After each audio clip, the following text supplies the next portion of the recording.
Hello students, welcome to M online class. उम्मीद करते हैं आप स्वस्थ और मस्त होगे।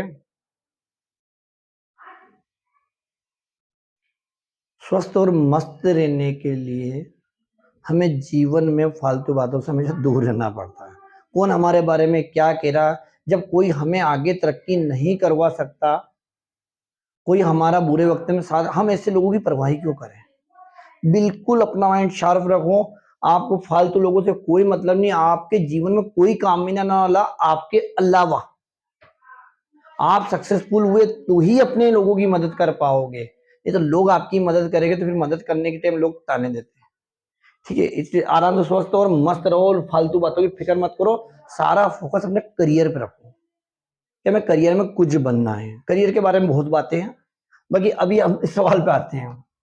तो मैंने आपसे इससे पहले वाले जो वीडियो अपलोड, उसमें भी आपको बता दिया 8.1 का जो तीसरा, चौथा, पांचवा, ये गवर्नमेंट के पसंद के क्वेश्चन है, यही एग्जाम में आते हैं। ये हमने अपलोड कर भी दिए।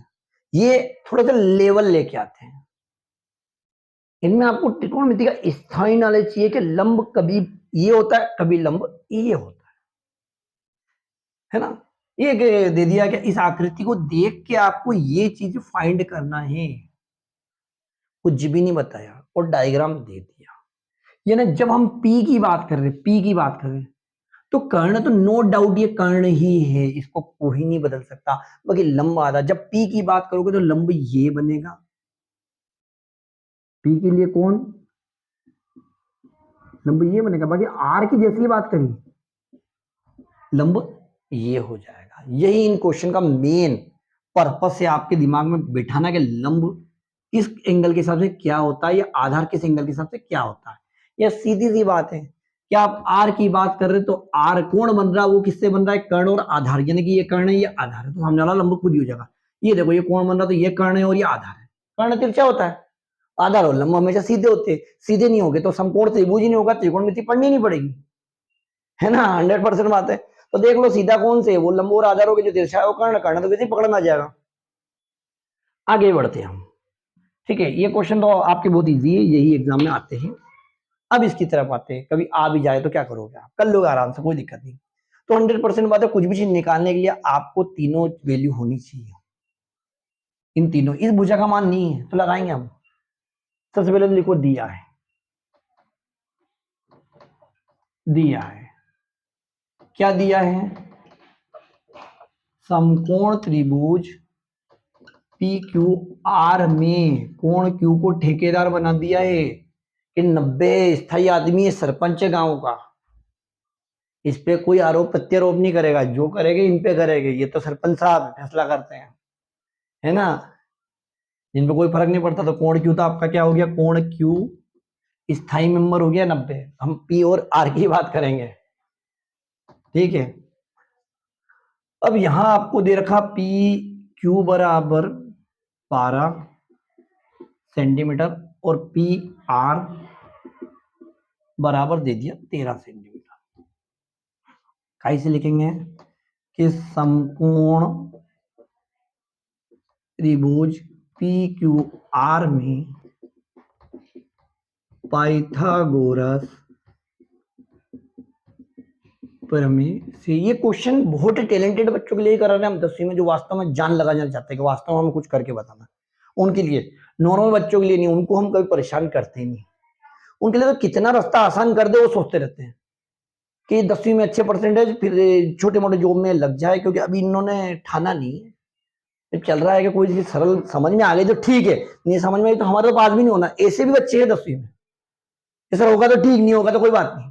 तो ऐसे बच्चों के लिए वीडियो बनाने का अलग ही पर्पस है, ये थोड़ा सा लेवल है, ठीक है। तो पाइथागोरस प्रमेय क्या कह रही है हमारी, कि कर्ण का वर्ग अन्य दो भुजाओं के वर्गों के बराबर। देखो यहां मैं बात कर ही रहा हूं, कर्ण का वर्ग बराबर लंब का वर्ग आधार का वर्ग, क्योंकि लंब और आधार बार बार अपनी छुपमताली कर रहे, कभी ये दिख जाए कभी ये दिख जाए, है ना। तो यहाँ लंब और आधार का मतलब याद ही नहीं करना, सिर्फ कर्ण का वर्ग अन्य दो भुजा है, यानी ये कर्ण इसके वर्ग और इसके वर्ग के योग के बराबर होता है। तो भैया आपका कर्ण क्या दिख रहा है आपको, पी आर का वर्ग। अब बाकी क्या लगाना, बीच में धन लगाना, एक बार इसका वर्ग एक बार इसका वर्ग, तो एक बार तो लिख देते हम पी क्यू का वर्ग और एक बार लिख देते क्यू आर का वर्ग। है वही कर्ण का वर्ग, लंब का वर्ग, आधार का वर्ग। बाकी यहाँ लंब और आधार हम किसी को फिक्स नहीं कर सकते हैं। तो कर्ण का वर्ग पहली भुजा का वर्ग दूसरी भुजा का वर्ग, है ना। ये आपका पी आर का वर्ग, ऐसा कैसा नहीं, क्यों ऐसा कैसा क्यों, इसका मान तो है 13। फिर हमारे पास पी क्यू भी है, और ये क्यू आर हमारे पास अते पते नहीं है। ठीक है, देखो ध्यान से देखो क्या करा हमने, पी आर कहाँ है, ये रहा पी आर, यहाँ 13 रख दिया। ये पी क्यू आपका कितना रख दिया मैंने, 12 रख दिया, समझ में आया। और ये ऐसा कैसा क्यू आर, कोई दिक्कत ही नहीं। अब हमें 13 का वर्ग याद है कि होता है 169, 12 का वर्ग कितना था 144। ये क्यू आर हमारा ऐसा कैसा, क्या करेंगे 169 के पास 144 को भेज देंगे, ताकि दोनों फैसला करें, आपस में डिस्कस करें और 25 ला दे, घटेगा तो 25 ही आएंगे। तो ये क्यू आर किधर जाएगा भैया, इधर वर्गमूल में, तो ये अंडर रूट कितना हो जाएगा 25, तो क्यू आर बराबर 5। एक कंफ्यूजन बच चुका था, ये इधर आया तो माइनस नहीं आएगा, दोनों को बदला, दोनों को बदलते तो चिन्ह नहीं बदलता है। बाकी ये दो पार्टी के बीच में होना चाहिए, तीसरी पार्टी नहीं होनी चाहिए। जैसे आप यहाँ से इसको इधर करो, इसको यहाँ माइनस प्लस आएगा, हाँ दो पार्टी आपस में, भैया मैं घाटे में फायदे में, मेरे को किसी से कोई सौका नहीं, तो पीछे तीसरा नहीं आएगा, तो दो के बीच में ऐसा हो सकता है। ये आगे आपके पास क्यू आर भी निकल के आ गया 5। ठीक है, अब हमारा पहला रोल है कि हम किसको निकाल लें, 10p को। किसको निकालें, 10p को।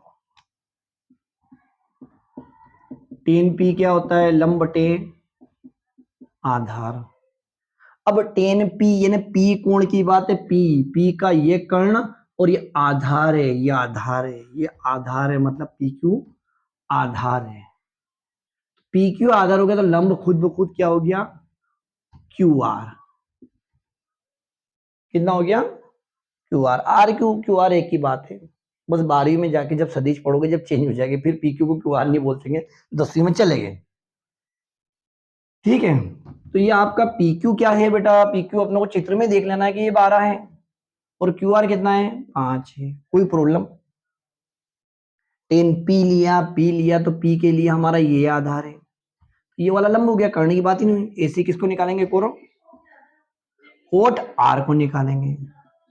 कोट क्या कहता है कि सूत्र उल्टा लगाओ, आधार बटे लंब लगाओ, आधार बटे लंब लगाओ, अच्छी बात है। अब किसकी बात चल रही, पहले पी की बात करें, अब आर, तो ये कर्ण और ये आधार, आर के लिए ये आधार है, तो आधार कौन सा है भैया, क्यू आर, और पी क्यू हमारा कितना है, ये पी क्यू।